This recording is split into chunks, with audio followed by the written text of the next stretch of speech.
Good morning, everybody. Thank you very much for being here. This parallel session is organized by 4 organizations, together, of course, with the Milan Pact. Azione Terrae, Comida de Amanhã, ICLEI South America, and Red de Municipios por l'Agroecologia. The title of the panel session is Local Food System Transformation Through Agroecology, Tools and Successful Cases from South America, Africa and Europe. There will be an interesting presentation of 6 cities from the 3 continents. And the key word, as you can understand, for this panel section is actually agroecology. Agroecology transformation, and how agroecology can transform the food policies and the cities. So, without losing more time, of myself, I'm Giovanni Sartor. I'm from Azione Terrae, and I will give now the floor to 3 colleagues of mine for the 3 organizations who are organized the parallel session to present the different organizations. So we begin with Azione Terrae Coalition. I give the floor to Sara Baglioni, that is from the Secretariat of Azione Terrae Coalition. Thank you.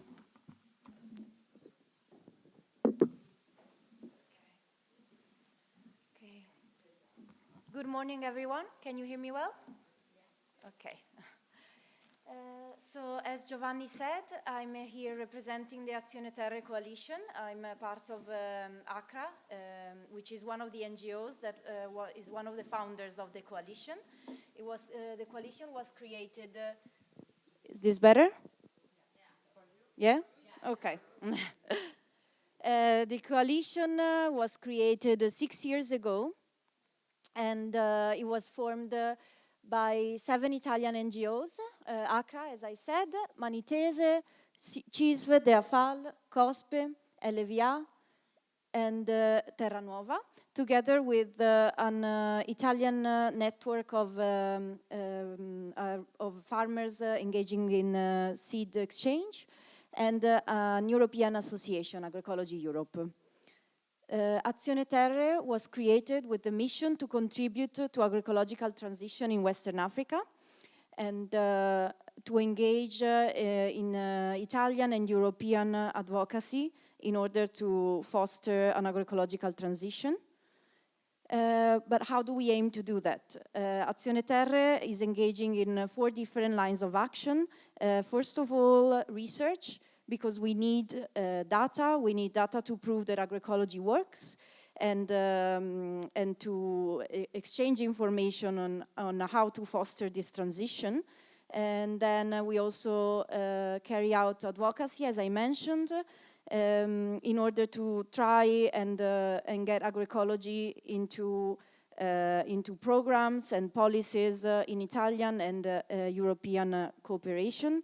And then one of the most important things we engage in is coordinated interventions, since we believe that in order to improve our actions, to have a larger impact, we need to coordinate, to decrease replication of efforts, and to engage together in actions in the countries where we work, mainly in Western Africa. Another main thing is knowledge co-creation, since we believe that we don't only need to provide knowledge, to provide technical or scientific knowledge, but we need to engage with the knowledge that is already existing on the ground with traditional systems, and create a connection between scientific knowledge and traditional one. And in all of these actions, we aim to connect and to work together with the organizations and associations that are already present on the ground. Here are just a few examples of organizations and associations that we collaborate with. First of all, for example, DITAS is the Senegalese multi-stakeholder network of of agroecological stakeholders in Senegal. And then we have a similar one in Niger called Raya Karkara. We have different stakeholders in Burkina Faso, since there isn't yet a national agroecological network, but we do engage with the FIAB, with Kedu Burkinabe and other associations, and then with ROPPA, which is the West African Farmers and the Producers Organization for Agroecology. I just wanted to quickly mention one of the key tools that we are implementing right now in our interventions, which is the OASIS, the Original Agroecological Survey Indicator System, developed by Agroecology Europe. And this is one of the tools, together with others, for example, TAPE, developed by the FAO, to help evaluate how agroecological an intervention is, and to help farmers and organizations to evaluate their actions and improve them. It's comprised of 6 dimensions, and it's a very comprehensive tool. And this is one, just an example of the result of applying this tool, where you can see the different dimensions of agroecology, like resilience, economics, socio-political, environment and biodiversity, and the practice, which are all very important dimensions of agroecology. And you can see each organization, each activity, how well developed it is on each of these dimensions. This is just to give a quick glimpse of this tool. And this is all for me. Thank you for having me, and you can find more information on our website. Thank you. Thank you, Sara. So this is the Italian organization who was there in the team. So now I give the floor of Maria Carrascosas, de Red de Municipios para la Agroecología. The floor is yours. Thank you. Thank you very much. Good morning, everyone, and thanks a lot for the organizers of this great session. Okay, so I am going to share with you the work we have done during this last year in order to integrate cultivated biodiversity in local food policies, especially at the European level, because this work has been done mainly through a Horizon Europe project that it's called Live Seeding. I am not going to go into the details, but you have some leaflets here.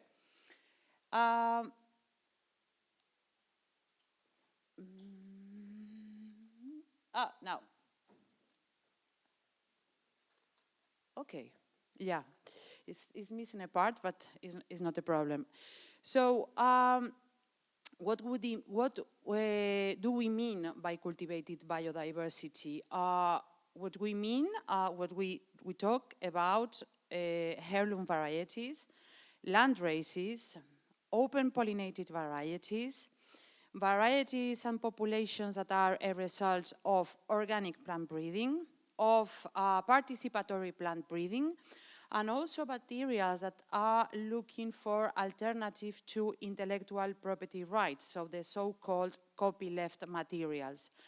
And why do we think that we should integrate this cultivated biodiversity, this type of materials, into local food policies? Because cultivated biodiversity makes us stronger. I am going to show this to you. It's in Spanish, but you will manage to understand. Yeah. La biodiversidad nos hace fuertes in Spanish. Why? Because it gives us resilience.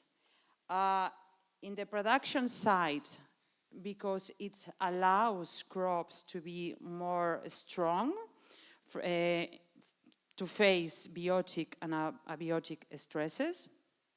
From the consumption perspective, because cultivated biodiversity brings a nutritious, a diverse, and a healthy diet to populations. And because from a community perspective, it allows the collective management of plant genetic resources. And this increases our degree of autonomy as the world population. Okay, so with this frame in mind, we have been working at the local level. So we have compiling what European municipalities are already doing to integrate cultivated biodiversity, because there are great examples. By the way, congratulations to Belo Horizonte for the special mention they had yesterday. I was very happy to see that the community seed bank supported by the municipality was recognized in the awards. So we have been working with all of these European municipalities.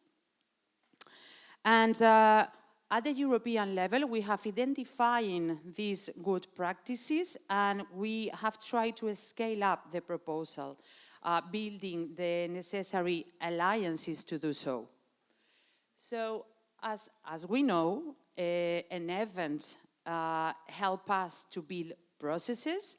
We organized the first European symposium fostering cultivated biodiversity through local food policies, so with a fancy name.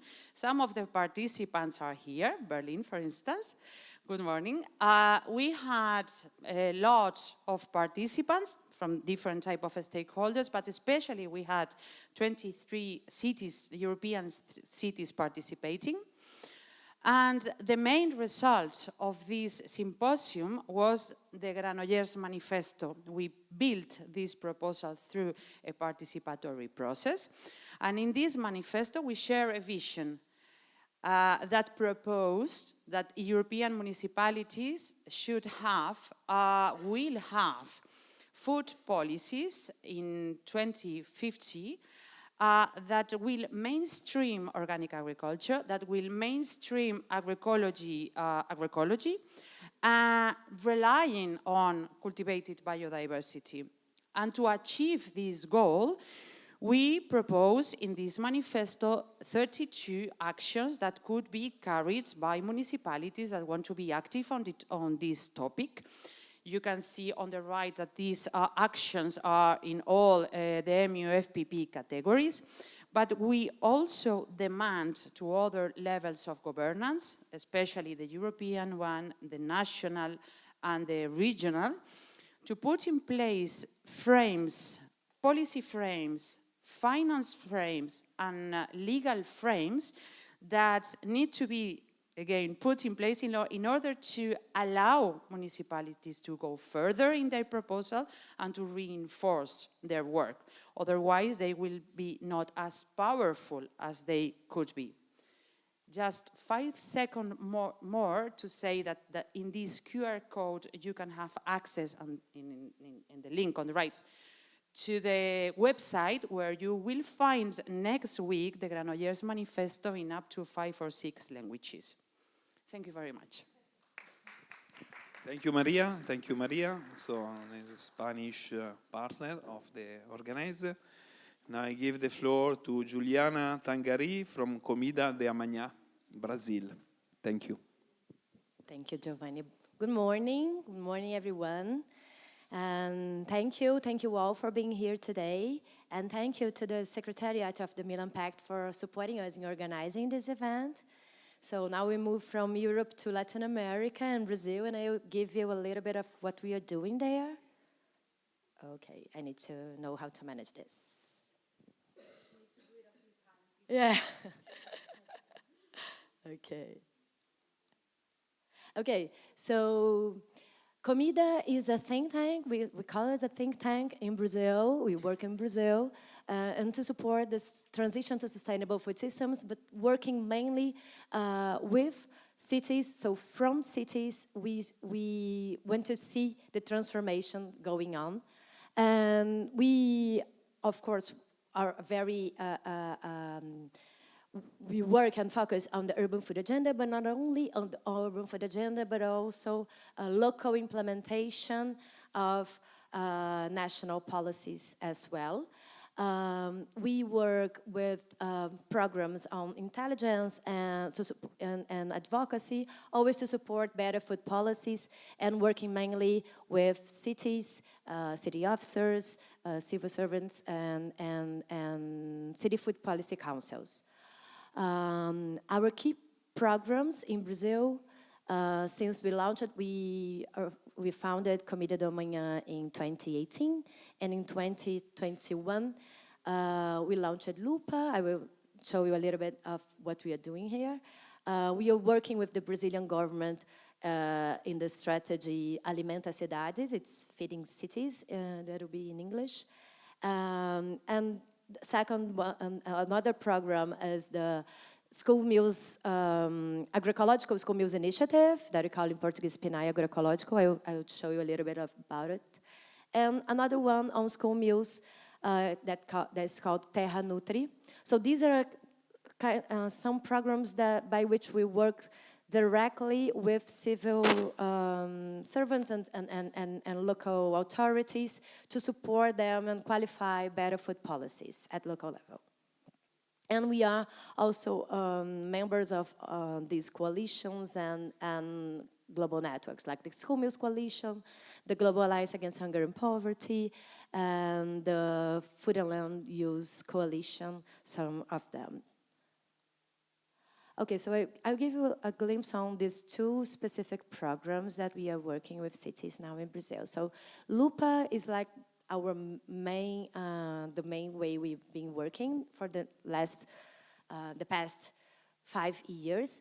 So it started like a program to support cities in the moment that we had like a disruption in our federal system of food security in Brazil.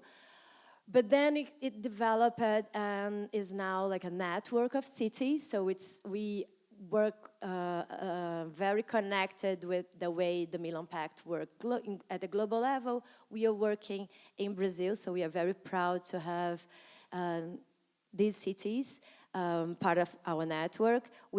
We run this network with ICLEI, South America, and all these cities, the Brazilian cities that are signatory to the pact, to the Milan Pact, are also members of this network. We are very proud to have here Porto Alegre and Recife that will speak today, but also Belo Horizonte, São Paulo, Osasco, and other cities that are part of, and Fortaleza, and other cities that are signatory to the pact too. And after like 4 years working with what's food system transformation within cities, we really decided that we wanted to jump in the idea of supporting agroecological transition.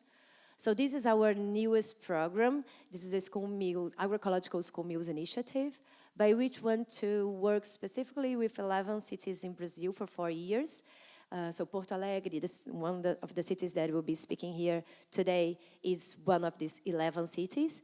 And we will be supporting them to have an innovative approach to school meals in order to drive agroecological transition at local level. So how they support local farmers to change from conventional agriculture to agroecological agriculture, driven by the public food procurement for school meals. So this is just to show you that we've been working with agroecology policies throughout all the programs we've been running since 2021. But specifically now we want to focus on this 4-year project by which we will really understand what are the incentives that needs to be done and to be given in order to really support transition at local level for family farmers. And that's it from us, I think. Yeah, thank you so much. Thank you, Maria. Thank you, Maria.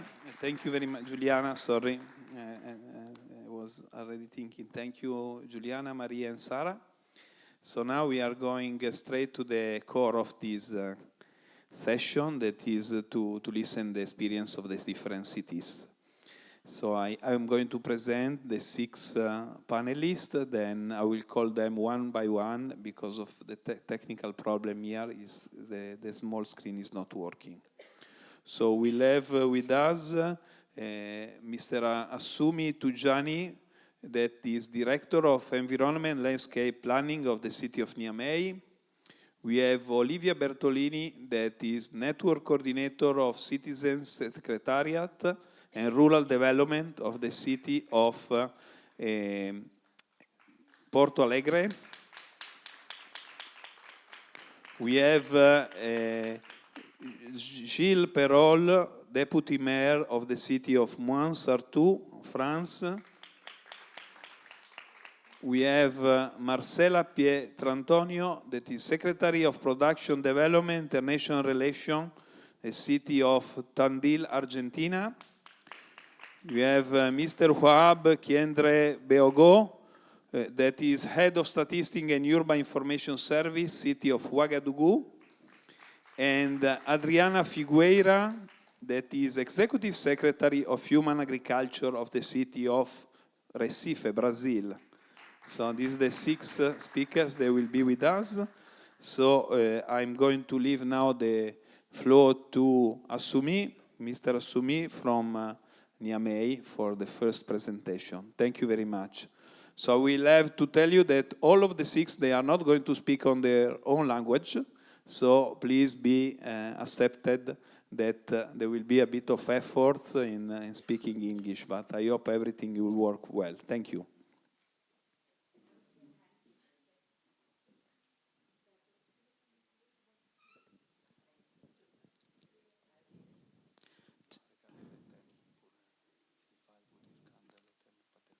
Okay. Thank you, everyone. I'm sorry, my English is not very well.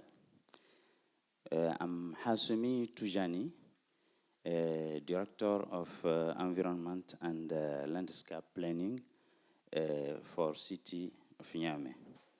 And I'm very happy to speak to you today about the initiative of the City of Niamey in the field of agroecology. Niamey is the capital of Niger and situated in the southwest on the country within a Sahelian climate zone. In cover about 300 square kilometers and has a population 1.5 million, according to 2022. The Niger River, our city from east to west for about 50 kilometers. It's our main source of drinking water, but is constant degradation caused by desertification and pollution rise. Serious is concerned sustainability, ecosystem service, and sanitation. Administratively, Niamey is divided into 5 municipality districts.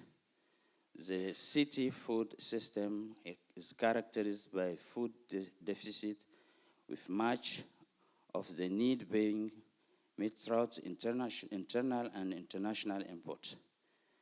A signatory Milan Urban Food Policy Pact since 2060. Niamey hosting the MUF, regional MUF, in 2090 and collaborates with Accra ONG. Since then, several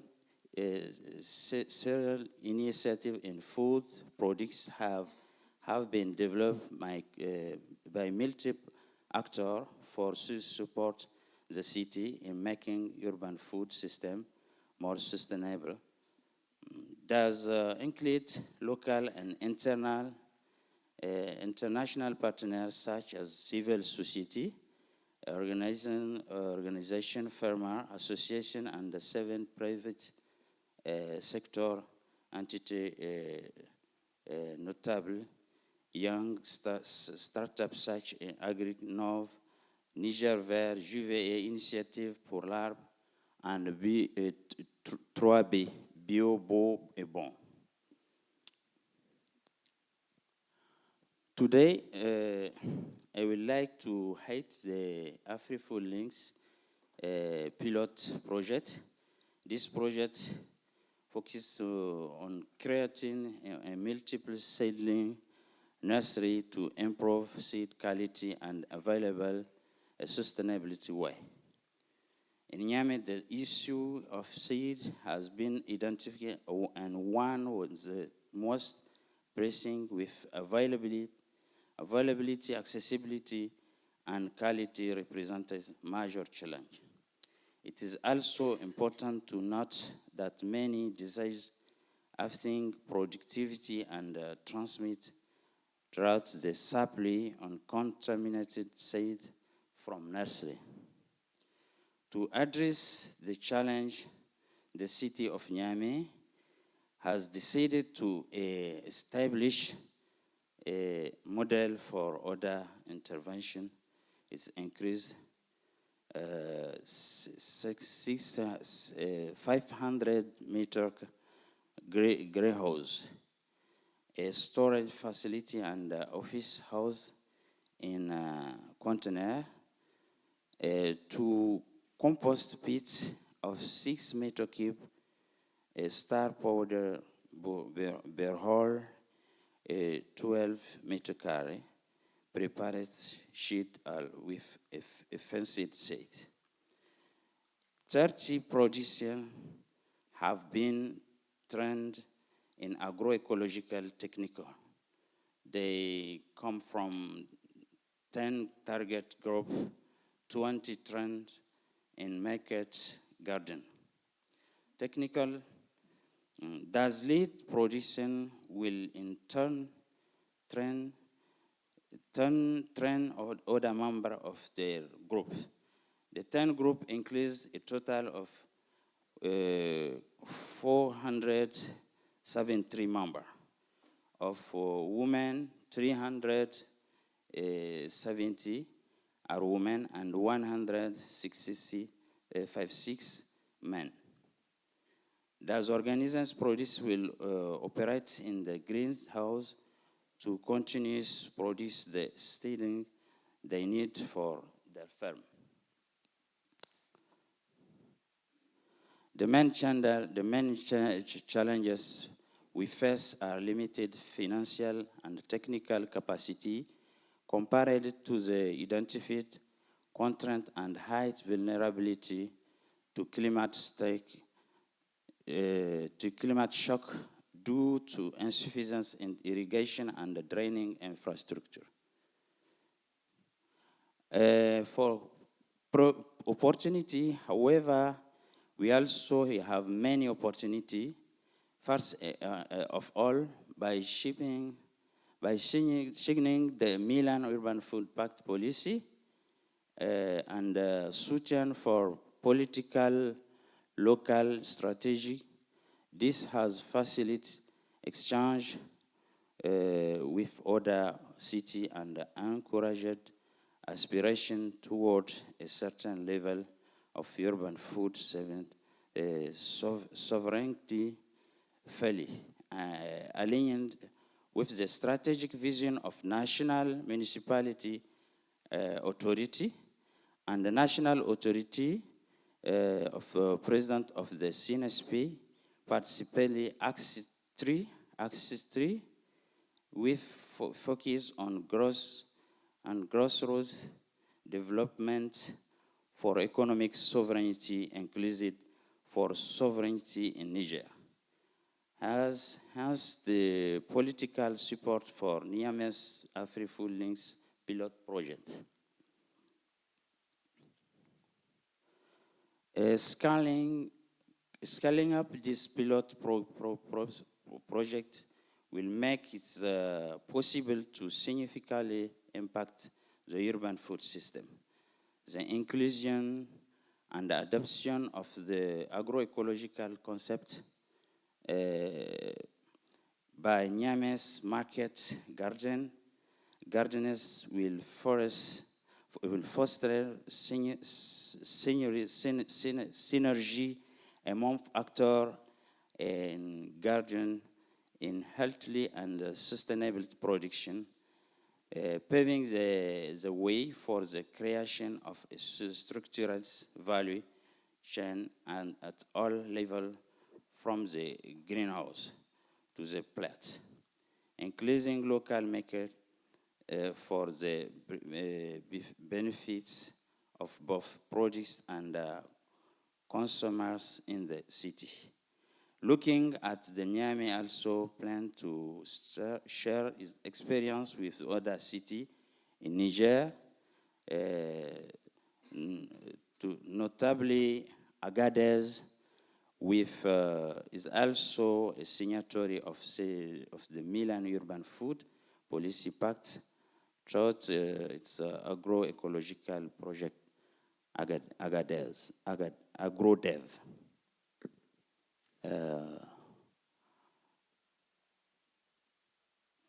And perspective, inclusion, and ownership. Thank you. Merci. Thank you, Mr. Assumi. Very interesting experience. So let me go now to another continent. We are going to South America, and I welcome to the stage Olivia Bartolini from Porto Alegre. Thank you very much. Thank you all. Good morning.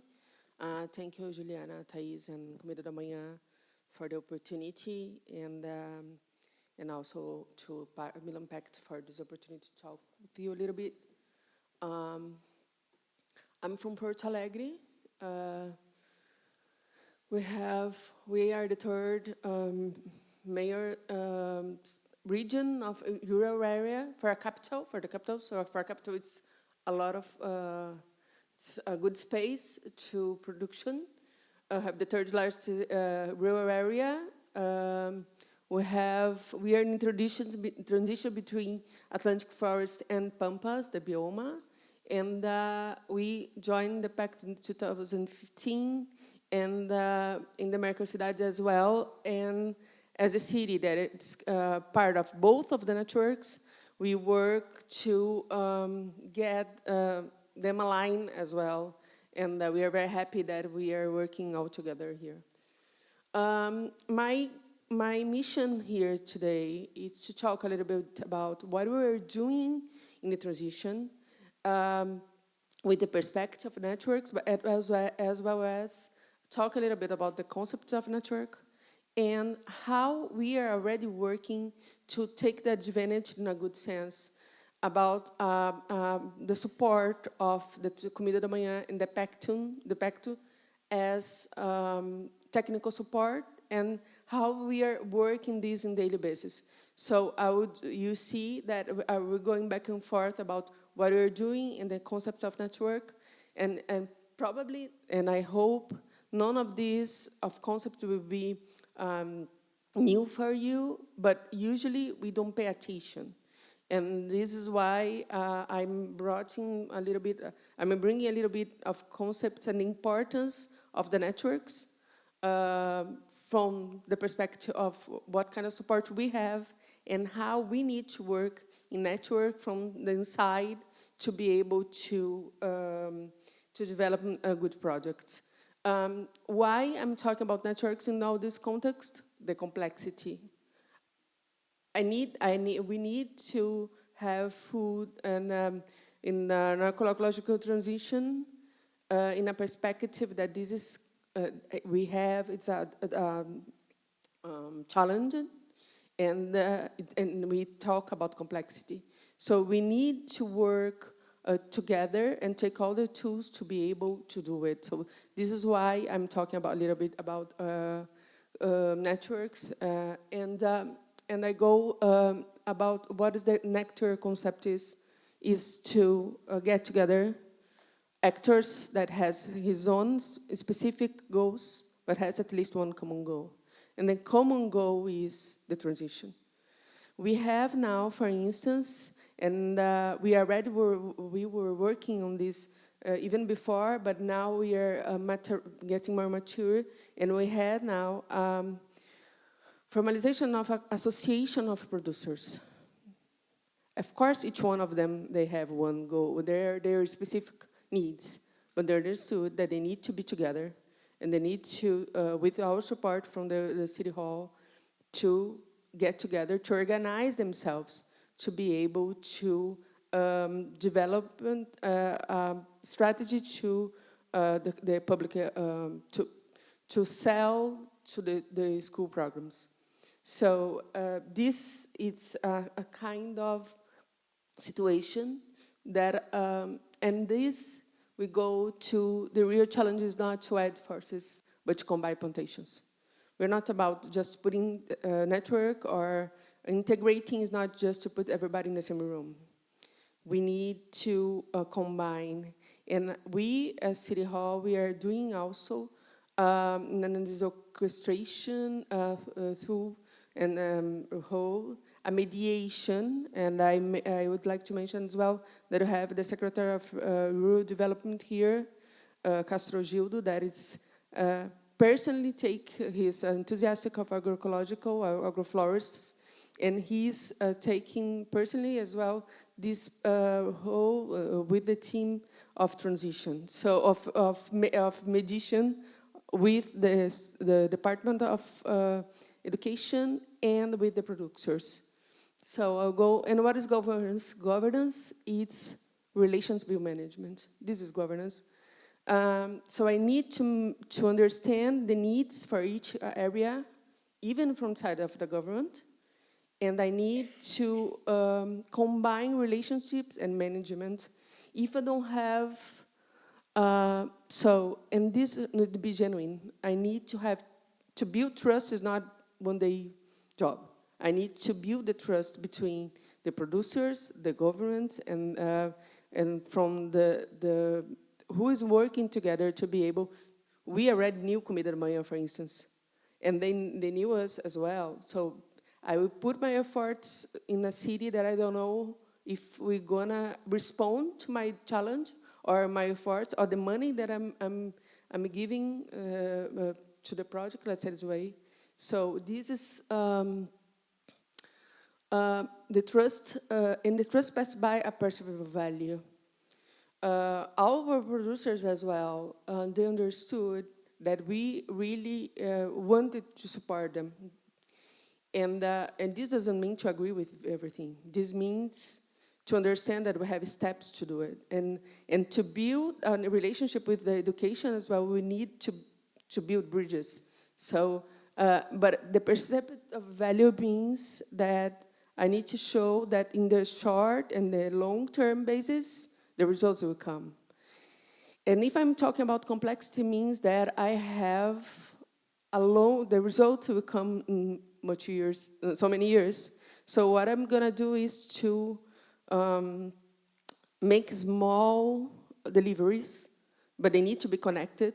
And this I'll be able to go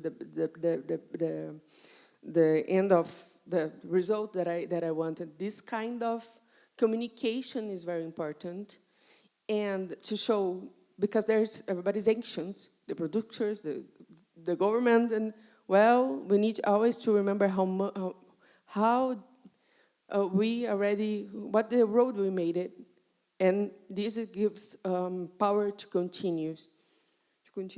And the leadership that I was telling, I talk about culture, and the leadership needs to be recognized by the actors. If this doesn't happen, it will be very. If a group doesn't understand, if a group don't, if the people that are involved don't see the leadership as their representative, it will be very hard to do it, because it goes to individual desires, and it's harder to build. And another thing that I used to say, and my time is running, it's that if you don't have a flow, a clear flow, each one will do as wanted. Of course, you need to get collective action, but needs need to be coordinated. Otherwise, you'll not be able to arrive to a goal. And these are the 5 goals that I said. The communication. What we're going to do now, what we're doing now, we already worked with agroflorists. We are already the efforts. What we're doing now is also to, using a good sense, the opportunities and the platforms to be able to communicate what we already do, and to making more connections to do more. So it's a reflective process. I saw it about and the monitoring. It's when you'll be able to do the monitoring, you'll be able to have information, and this is as well the thing that we're doing and we're improving. You'll be able to have. You transform that in advocacy, and this is another thing that we're working with Comida Amanhã as well. And this is a thing that I personally has as inquietude, as a concern, let's say this way. It's that food is so transversal, and that should have more space in the top of the strategic government's plan, let's say this way. No, I'm not talking about Porto Alegre, but I'm talking about worldwide. But this passed by our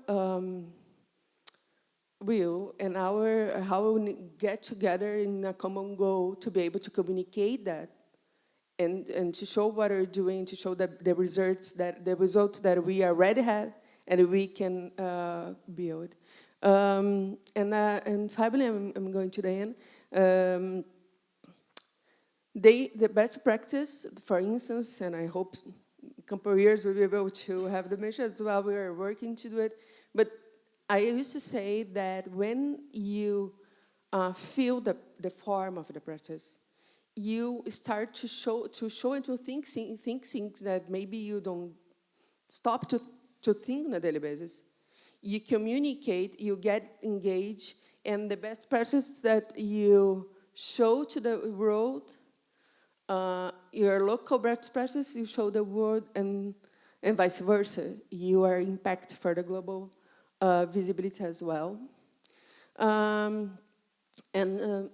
For 2 minutes, while we work with networks and we work with rural area education and areas from different perspectives, you have skilled individuals, public policies with a greater value. The public policy is not, will be different if you work together, and it's not just an institutional or management. It's a live, it's a live mechanisms that if you have complementary, you'll be able to transform in a good practice.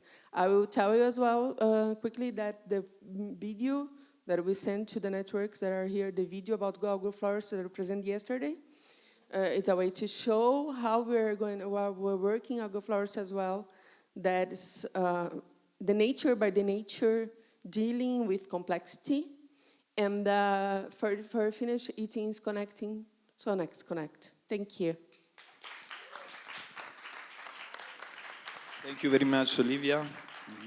I think that it's very clear, it's coming from these 2 presentations, that networking and sharing together the experiences is a key for the development of the agroecology transition. So now the floor is for the City of Mouans-Santou, Gilles Perrol, Deputy Mayor. Thank you very much.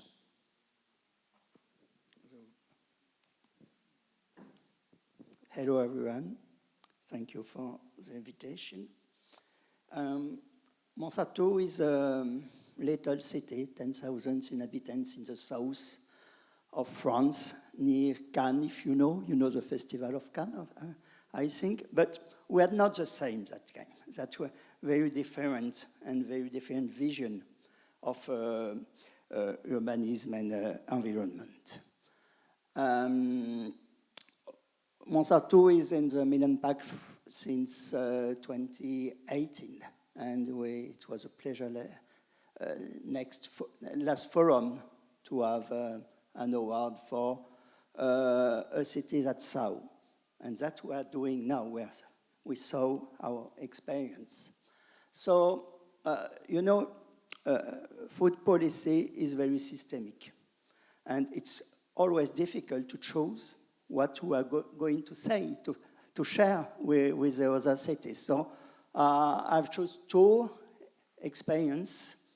And the first one, I think it's very important, is to change food habits for the citizens, for the inhabitants of Monsanto, because we know that food is 25% of greenhouse gas. So if we want to have a better climate, a better environment, we need less greenhouse gas. And see also that the evolution of obesity, cancer, diabetes, cardiovascular disease is the reason of this augmentation is food. And food is also the primary cause of the decline of biodiversity. And in France, 41% of residents restrict their food purchase. So that's a social crisis. So we want to work this goal. And the second one is agriculture revival. Monsanto 60 years ago was agricultural land. And all the large area was agricultural land. Now it's tourism land. And how can we have food from our land with tourism? It's not possible. So we want to change that. And for example, in the department, we have only 1% of the need of food. And if we have a craze, we don't eat anymore because all the food comes from the world. And so we want to have more local agriculture, direct sales, and also it's very interesting because it's a fair trade for farmers. What we are doing to change food habits, first, it's the canteens in the school. We have 1,200 meals each day, and all the food is organic since 2012. And with no extra cost, that is very important, because always we say we can't eat organic because it's too expensive. But in school canteens, for example, we talked about waste yesterday, and in the canteen we have in France, but in the world, about 30% of waste. So if you buy food and you put in the rubbish 30% of the food, it's nonsense. So if you have 80% less food waste, you have 20% less food budget. That's what we did. And what is very important to see, it's vegetarian menu. It's important for health, it's important for the environment, biodiversity, but it's important also for your budget of your canteen. And with 50% vegetarian menu, we have 25% less food budget. And we have also 70% of local food. Another project with the canteens is our municipal farm. I said we have not enough agriculture to feed the citizens. So we decided to have a municipal farm for the canteens. And we have 4 agricultors working for the city. And have 95% of vegetable come from this farm. And that's, of course, an organic one. And we have 40 varieties of vegetables. And we use peasant seed.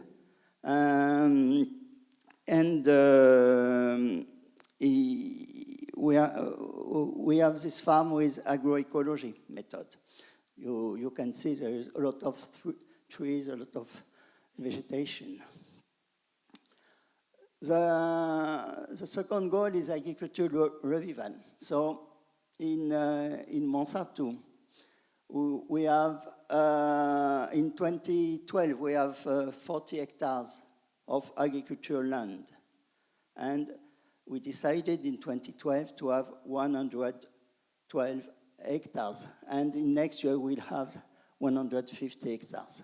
So with 150 hectares, we can have, for example, all the vegetables for the 10,000 inhabitants. So we have a better autonomy. We are working with the new agriculture because we need some new agriculture to have food in our city. And we help them to find land, and we help them also with money. You know, we help them for the investments of water efficient, because the water is another problem in the south, as you know. And what results with this policy? For changing habits, we have worked with the university to know what is the change. And for example, for childhood overweight and obesity is 45 lower than the national average. So it's quite important. And for food habits for the residents, in 5 years, 71% change their habits. They eat less food, less transformed food, and more organic food. So that made 26% less greenhouse gas. So that's a solution for have a better climate. And for the agricultural revival, in 20 years, we are 30 hectares more for the agriculture. Perhaps for some of you, 30 hectares is not a lot. But in the French Riviera, it's very important.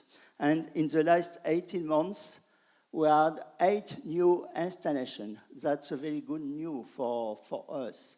And we are working with these new farmers. And they are all in organic agriculture and agroecological too. So just to finish, can I say how we did it? We have worked a lot with researchers and the word of knowledge. We think that the politicians, the mayors, the deputy mayors, have to know a lot of things to decide what policies they want. So you have to work with researchers and with public policies that respond to the objective of better health, better environment, better biodiversity, etc. So, thank you. And it's possible. You can do it. Thank you very much, Mr. Gilles. Thank you very much. Sorry. That's very interesting, very, very interesting, the challenge and the experience of Monsanto. So now we are going to the fourth presenter, that is Marcela Petrantonio from Tandil, Argentina. So you are going to speak Spanish?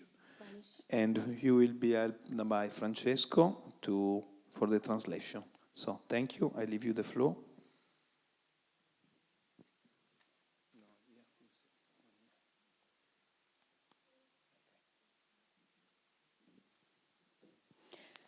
Ok, buen día.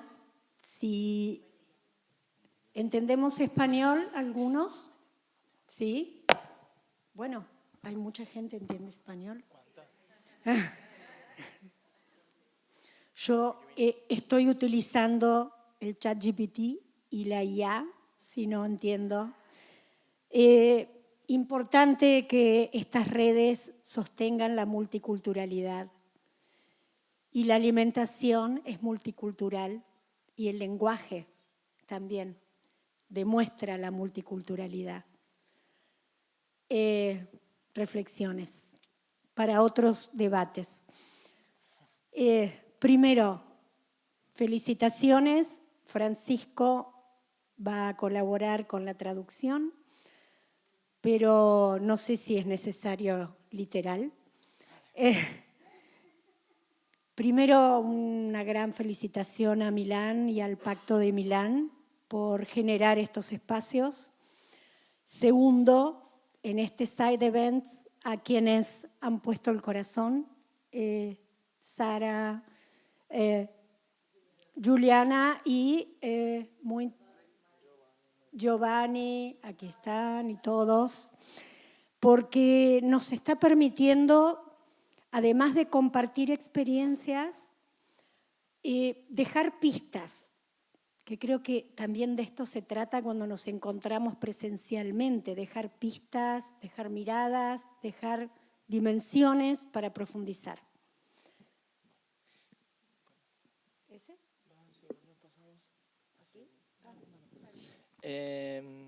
First of all, thank you everyone. Thank you the Milan Urban Food Policy Pact and the organizers of this session. Comida do Amanhã, well, you know the organizers, Azione Terrae, the municipal for agroecology, because when we get in such spaces, we don't only share our experiences, but we leave tracks and footsteps to then build in the future.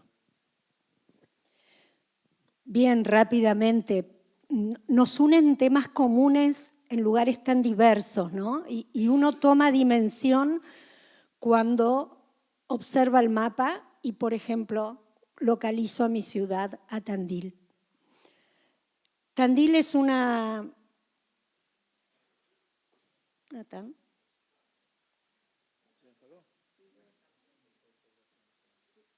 Ahí está. Tandil es una ciudad intermedia. Aquí tienen algunos datos que la caracterizan. 140.000 habitantes aproximadamente. Plena región de la pampa húmeda argentina, ubiquen, ¿no? Con lo cual estamos hablando de 330.000 hectáreas en producción en manos de 480 productores y productoras. Para que pensemos la distribución de la tierra y esas grandes extensiones, sobre todo para los territorios europeos, siempre es difícil de entender y por eso lo localizamos. Bueno, el tipo de clima, ahí pueden leer. Aquí quiero dejar una pista. Primero, cómo seguir trabajando para lograr en estos sistemas productivos absolutamente homogeneizados por lograr rendimientos a partir de las grandes compañías que utilizan químicos, pasar a sistemas en transición que nos lleven hasta la agroecología. En ese desafío estamos, y muchos de ustedes lo saben, ¿no? Y no es fácil. Perdón. No pasa nada. Sí, claro, porque si no, vamos al almuerzo directamente. I show you where Tandil is. Well, she showed you where Tandil is. It's in the middle of the humid countryside of Argentina, La Pampa. And it is an intermediate city. It has around 150,000 inhabitants. And it's located in a place where there are 330,000 hectares, productive hectares, for just a little less of 500 producers and companies producing, which gives an understanding of the size of these productive units, which more than productive units we can call huge plots and lots, which is very different from maybe what we are used here in Europe, and which also implies that how much can be difficult to work with these huge companies that at the end of the day use chemistry and chemical products, and how to include agroecology in this context. Rápidamente, los desafíos en Tandil, más allá de su dimensión de ciudad pequeña y ciudad intermedia, en donde hay una sinergia rural-urbana importante, por eso hablamos de ciudad intermedia, los desafíos son los mismos que estamos teniendo en otros territorios, ¿no? Europeos, africanos, asiáticos. Contribuir a un modelo sostenible resiliente, tratar de evitar la dependencia de los productos externos del territorio, fortalecer la soberanía, desigualdades en el acceso a alimentos saludables de parte de la sociedad y su heterogeneidad, no dejar a nadie atrás en el acceso a alimentos saludables. Y quiero simplemente, así Francisco rápidamente pasa y podemos compartir los otros slides, dejar aquí dos pistas, así como les decía la pista 1 en la otra presentación de Tandil. Aquí hay dos pistas. Una, diferenciar el tamaño de los territorios. No es lo mismo pensar indicadores y pensar políticas de alimentación para una gran metrópoli a para una ciudad pequeña e intermedia. Y todos tenemos que trabajar sobre lo mismo. Segunda pista, en el caso nuestro hay un absoluto patriarcado dominando y aprovechemos, ayer fue el Día Internacional de la Mujer Rural, muy invisibilizada y nosotros creemos que hay que poner y colocar a la mujer arriba de la mesa. Estamos con muchas actividades este mes por el mes de la mujer rural.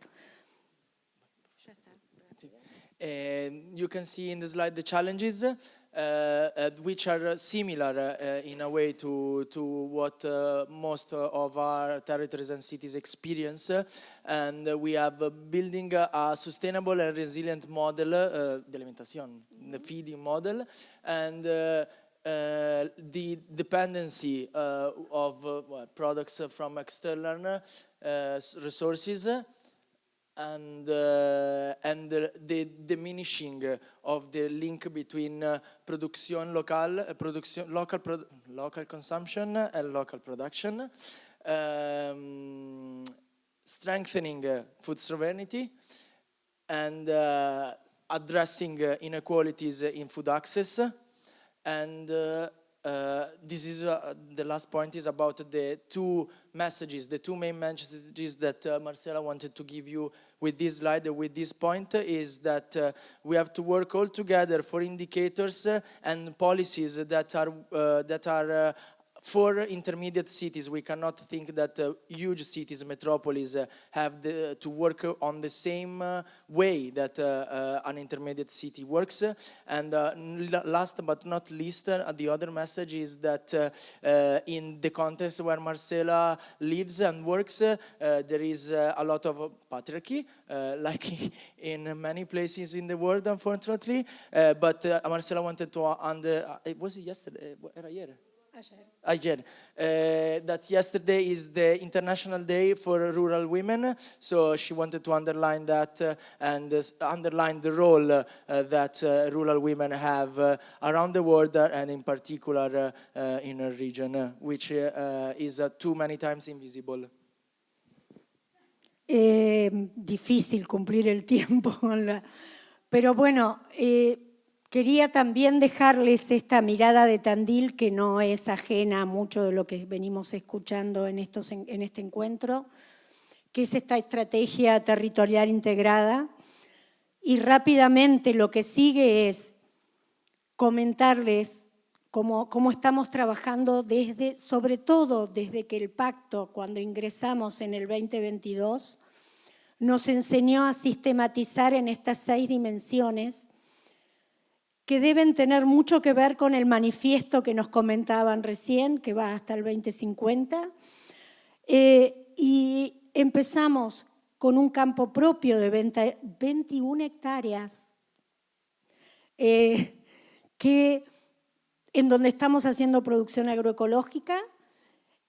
Hoy día ya estamos haciendo un aula nave, va a ser además un espacio de formación y capacitación en agroecología.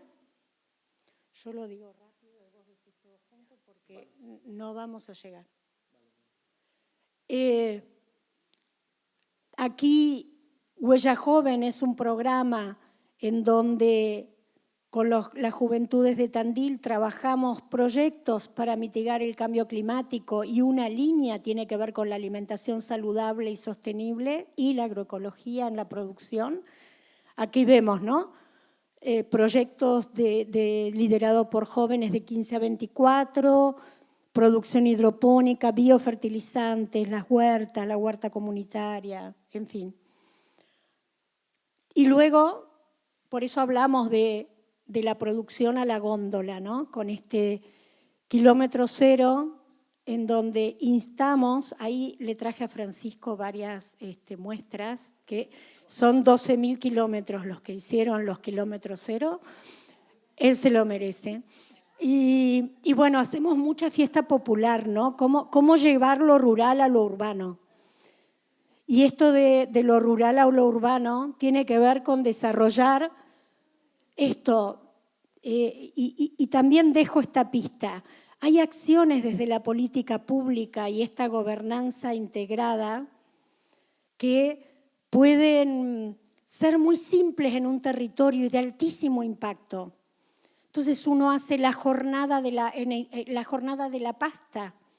Con la sociedad italiana hemos hecho la jornada de la pasta fresca. Las 25 empresas de pasta abren a la comunidad, usan harina que tiene una cadena de valor de la agroecología. Recuperamos la identidad en una sociedad en donde muchos somos descendientes de italianos. Entonces hay formas, como decía Petroni, en donde en donde la alimentación hace a la identidad. Y también tenemos que explorar y profundizar para trabajar la agroecología desde ahí. Y sí,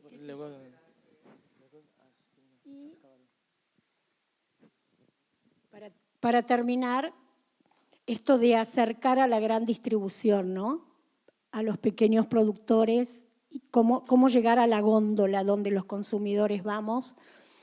Y esos productos kilómetro cero hoy están en las grandes cadenas de supermercados, incluso las internacionales como Carrefour. Por eso hablamos de estos 3 ejes: producción agroecológica, gobernanza participativa, todo el mundo habla de eso, gobernanza alimentaria local con este concepto de gestión asociada.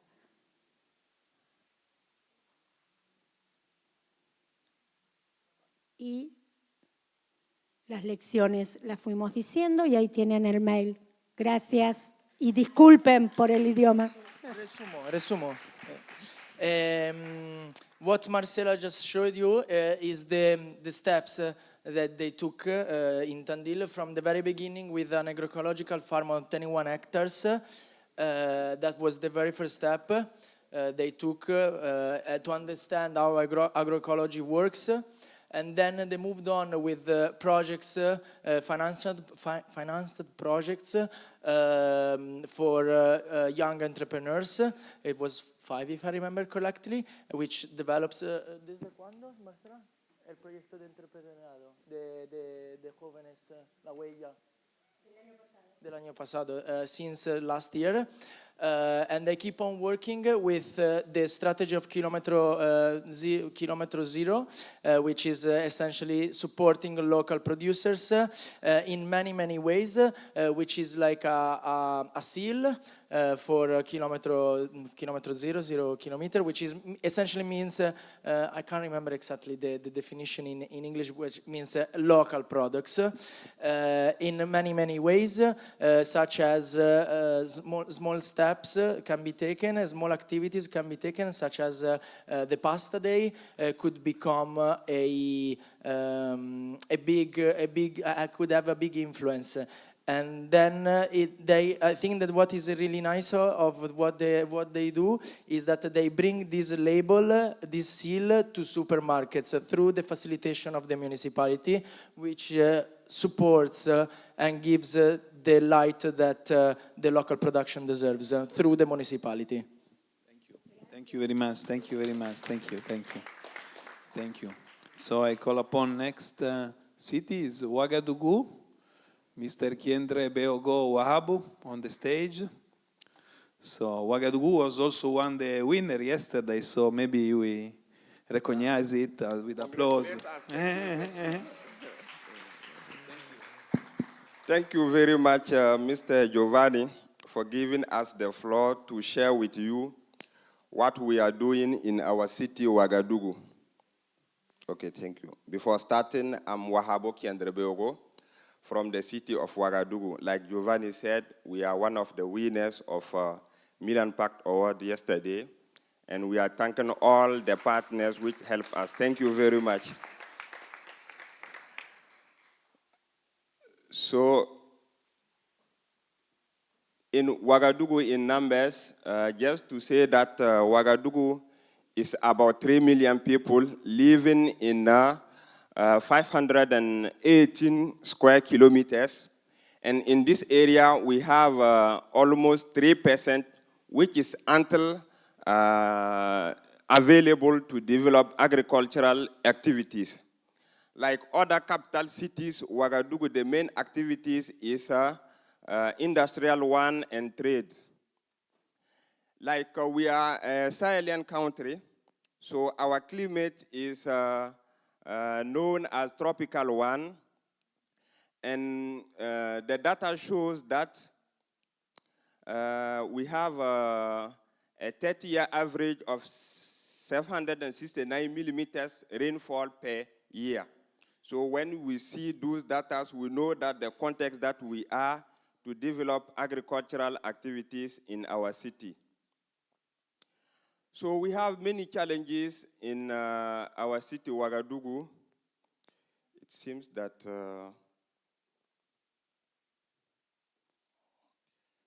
okay. So I want to highlight two of those challenges. What is the? It's not accepting. Okay, thank you. So our journey started with MUFPP in Milan Urban Food Policy Pact in 2019. And since there, we have done many activities.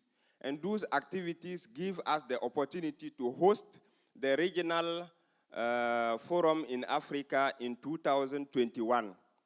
This regional forum was special because it's the first one in Africa after the COVID period. So at that time, it shows that the importance to develop food system in cities, because we know that in when there were COVID, the cities have been locked for many times, and we have seen the problem that we got in the food system. So we also participate to all the MUFPP forums, like the fifth one in Montpellier, and we also have been among ourselves with exchange visit in Milan, Turin, and Niamey. Second slide. In Ouagadougou, we have many challenges when we are talking about food system, and here I want to highlight two of them. The first is urban and environmental pressure on agricultural areas. Like we have said, it's a city, And Ouagadougou, we are receiving almost 200,000 of new inhabitants in our city per year. So this will have a pressure on our land. And from 1970 to 2020, the cultivable areas have been decreased by half, 50%. Climate change effect also are some challenges in our city, and the temperature rising is about 0.28 degrees Celsius per decade, and the annual rainfall has decreased by around 30% in those last years.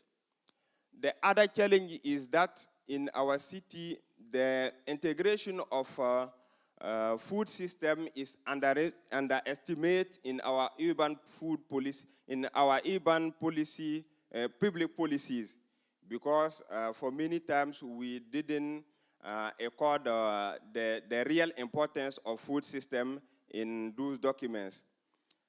The data shows that in Ouagadougou, it's true that's a capital one, but we have 10% of our children who are undernourished.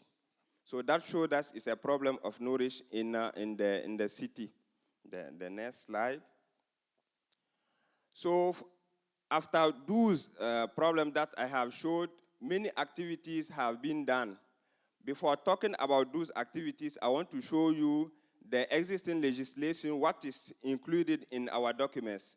The first one, which is used to rule the city, that we call the Schéma Directeur d'Aménagement du Grand Ouaga, Horizon 2025, explicitly mention an agroecology approach that can be used in our city. And the other document that we call the Plan d'Occupation des Sols of Ouagadougou have been updated in this year, 2025, and we recognize the importance of agroecology in the urban area. But we think that all those documents are not sufficient to develop agroecology. So for the ongoing legislation, we have recommended to do more. That's why the Grand Ouaga Territorial Food Plan and the Grand Ouaga Climate, Air and Energy Plan are being elaborated now so that to give an importance of agroecology in our document. And we also think that the question of agroecology is not only for Ouagadougou, but with the other cities which have surrounded the cities.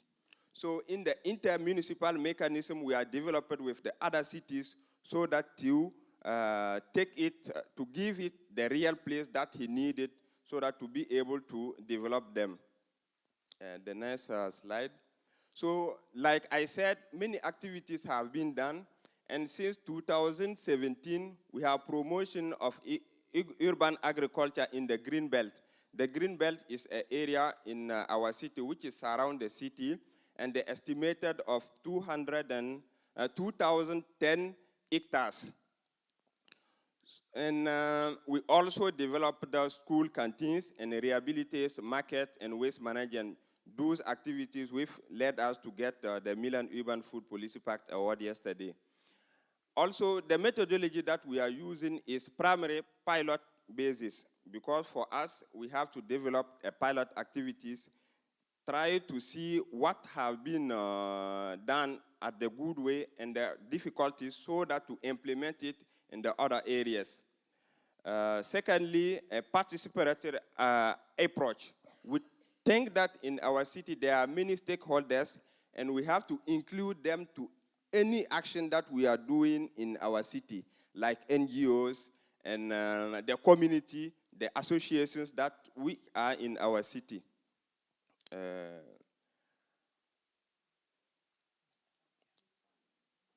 Okay, so here I want to highlight what is doing exactly in the Green Belt that I have quoted before. We have done, we have rehabilitated many hectares on the Green Belt, and on them we are developing agricultural activity, but not only agricultural activity, but an agricultural activity with agroecology approach. So on any hectare, we put there 50 persons who has to develop agricultural activity, and so that we inform them how they are going to develop it, and plant trees on those areas. So the persons who are developed those activities has to entertain those trees so that to help us to reforestate the green belt on our city. We also working with other organizations so that to have a model that we call a certification. Because for us, if we have those models, it will be very easy to implement them on the other areas of the city. We also link all of those activities with school sector, because for us, we want the production who are being developing on the green belt to feed the schools by the link with canteen. We also promoting the consumption of health products in the Ouagadougou markets. Anytime that we have opportunity, we call the producer to come and show their products that they are developing on the green belt. Next. They are telling me that at the time, but please, just from there. So we think that if we want to be able to develop these activities, we have to be able to replicate them. So like I have said, it's a pilot project designed to be scalable and replicable on other areas and comparable in West African cities. We are here with our peer cities, and for us is to share those methodologies that we are developing. The participatory methodology ensures lessons learned can inform similar initiatives elsewhere who we are opportunity to be and inform. Also, the implementation challenges, like we have said, limited financial resources. This is true. A coordination among multiple stakeholders in a city. If you want to coordinate multiple stakeholders, we also know that there are some difficulties. I also talk about our seasonal variability and climate risk, and also maintenance and sustainability of infrastructure that we have been promoted on the green belt. The suggestion that we can say is that knowledge sharing, if we are able to share all the knowledge that we have got on these activities, we think that we would be able to disseminate it. Also, peer-to-peer learning. We are some cities here. We have to learn with them and also share what we are developing. Also, partnership and funding and technical support. Many resources, we have got many resources, like I said, more than 70 hectares that today are rehabilitated, and we are developing agroecological activities, and more than 2,750 producers who are on the green belt and producing. It also helps the city in waste management, and also help us to accompany the market vendors. All those are some results that we got, and we can share all of them with our cities who are here. So what we think is that invest in integrated urban food system from the start, linking land rehabilitation, producer training, school and market engagement, and waste management. Strong coordination between local authorities, schools, producers, and citizens ensure that urban agriculture become not only productive, but also socially inclusive, environmentally sustainable, and nutrition impactful. We believe that the cities must not only be a field of consumption, but also a field that we can experiment, producing, and share it with other cities. Thank you very much. Thank you very much, Mr. Wab. Thank you very much. So the time is going very fast. Madam Adriana Figueira from Recife, welcome on the stage. She's from there. Okay. Okay. Sorry. Thank you.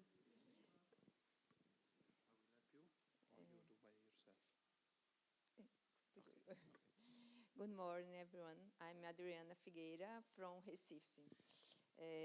I'm a secretary executive of Agriculture Urbana.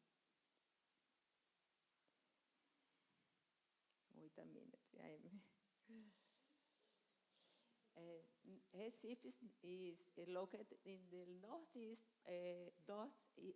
Is part of region of Brazil. is configured.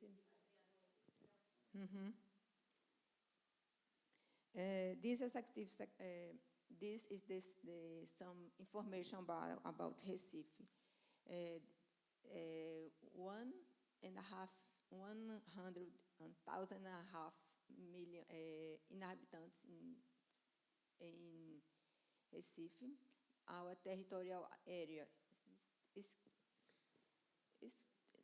not good. Okay. Okay. The Executive Secretariat for Urban Agriculture was established in 2021 with the purpose of intensify the agroecological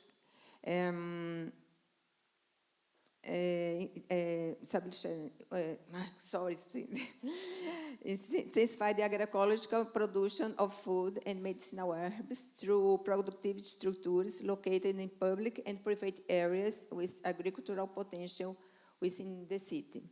This initiative seeks to contribute to food security, environment sustainability, the strengthening of social relations, and the development of the solidarity economy. The Secretariat's works is founded upon three main pillars: implementation and support for production structures, education and training, and solidarity economy, circular economy, and food security. But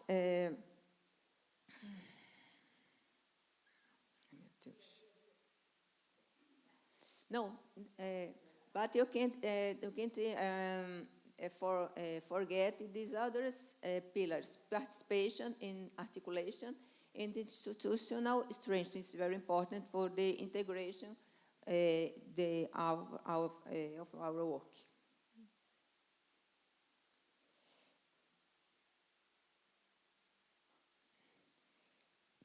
In 2020, Recife did a Plano Local de Ação Climática, local plan of climate actions, and is the first step to evite some disaster in the city. Then, in 2021, you create this plan of agricultural, urban agriculture, and you respect these ODSs, objectives created by the ONU. And the urban gardens is an instrument for mitigating the effects of climate change. And you respect mainly the number 2, zero hunger, and 11, sustainable cities and communities, 12, responsible consumption and production, and 13, climate action.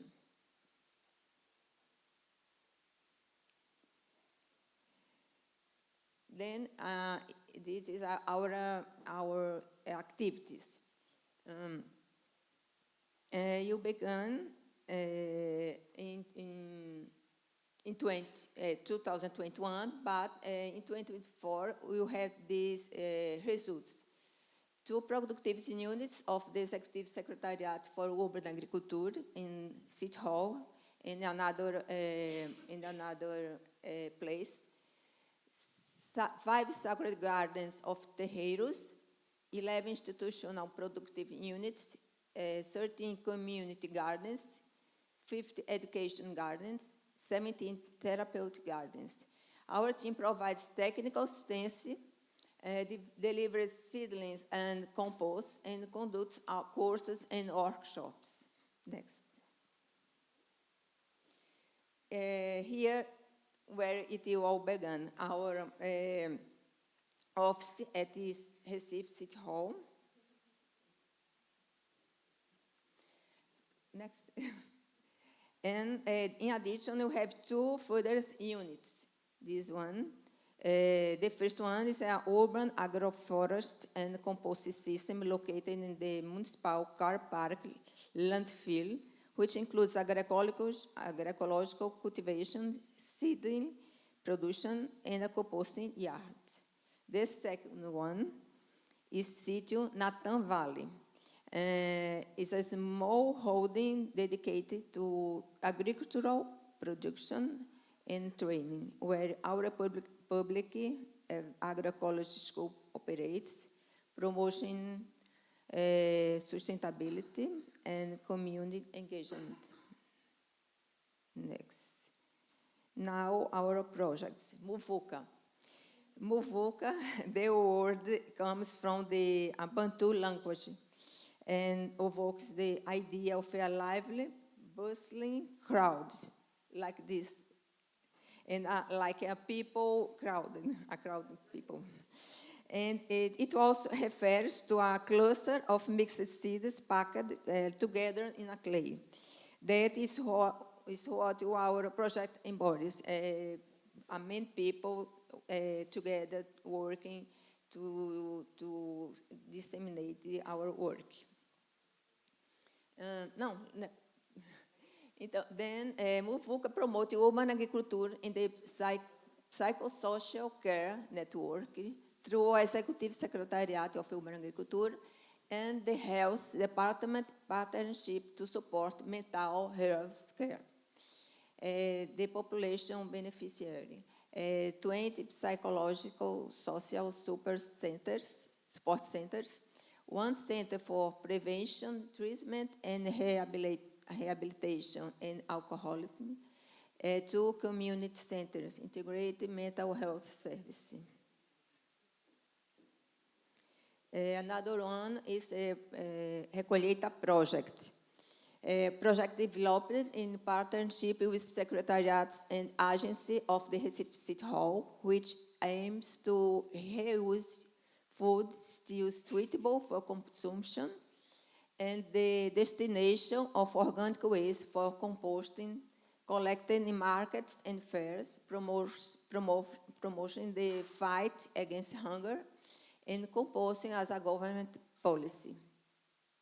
Here you can see the separation, the residues, and our compost area in the kitchen. And these are the results in 2025.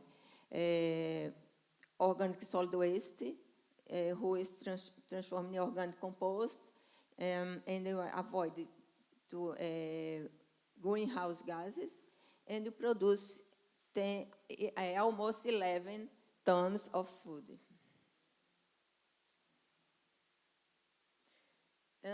You have since 22, we have been delivering a range of workshops as well as courses lasting 4 months.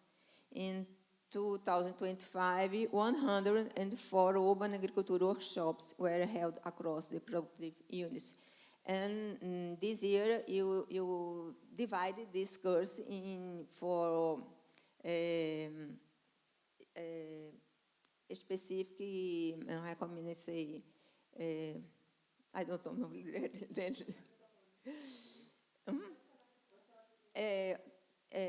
Tipos, né? Educational cultiva, teacher training focused in using gardens as an education tool. Terreiros cultiva, knowledge exchange and sacred herbs. And community cultiva, aimed at the general public promoting collective urban agriculture. Then in 2025, 104 urban agriculture workshops were held in the productive units supported by the secretariats. And another one is in our teams, we have 15 field workers who are individuals from the prison system, serving their sentence under an open regime. We fulfill our mission by reintegrating them into society. Then our suitcases former inmates. 1, create a cooperative to sell organic compost. 2, became an urban agriculture ascent. They work with us. 1 joined the Recolheita project, and 1 became a gardener. And here I'd like to leave you a message. Let agroecology heal life and reclaim what's lost. Spread it far and wide. Thank you. Obrigada. Thank you very much. Thank you very much. So we are coming to an end of this 6 cities presentation. And before leaving, we would like, as a team of organizers, summarize some issue that came out from this morning panel. And so I asked Juliana to come to join us here or there, like you prefer, to help us with summarize all what's come out today. Thank you. Thank you, Giovanni. I think I will stay here. And yeah. So first of all, thank you so much. I know that it's not easy. You're not talking in your own language. You're showcasing so amazing experiences that you have been running for maybe years in like 9-10 minutes. So it's very complex and difficult. So thank you so much. Congratulations. You're doing an amazing job. And when we invited these cities to come to this panel today, our idea was to cover some geography. So we spanned from South America to West Africa and Europe to show how, even if we are talking about different scenarios, these cities represent a lot of cities that are moved to improve agroecology, to improve agroecological production at local, for local farmers, but also in their territories, in their region. We asked them through these presentations, why agroecology? What moves their cities to support agroecology? And we heard today that some very interesting clues like food sovereignty, better diets, healthier diets for our people, nutrition for our people, heal the soil. We heard about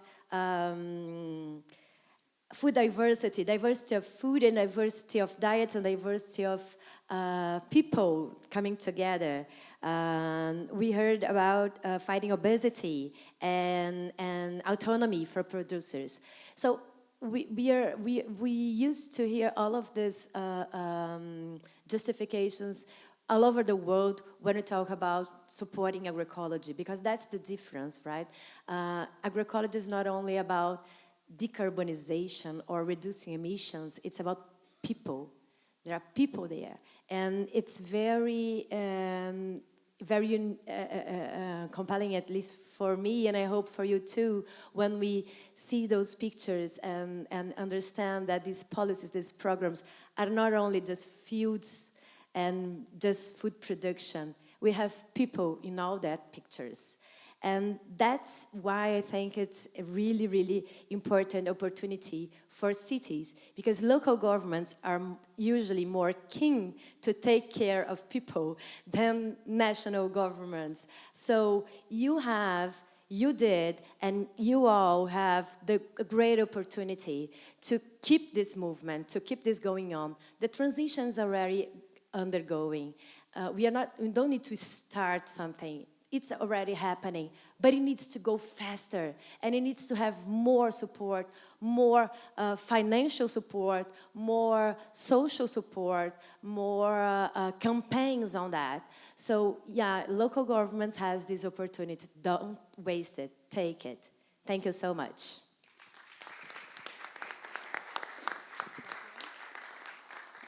Thank you very much to all of you, and thank you, of course, to the Milan Urban Food Policy Pact Secretariat for giving us the opportunity to share this panel today. It was very also for us as Azione Terrae, Comida de Amanhã, Redes de Agroecologia, was a great opportunity to know each other and to work together. So I hope this will continue together with the cities who are there and all of you. Thank you very much, and have a nice break, actually. Thank you. Thank you.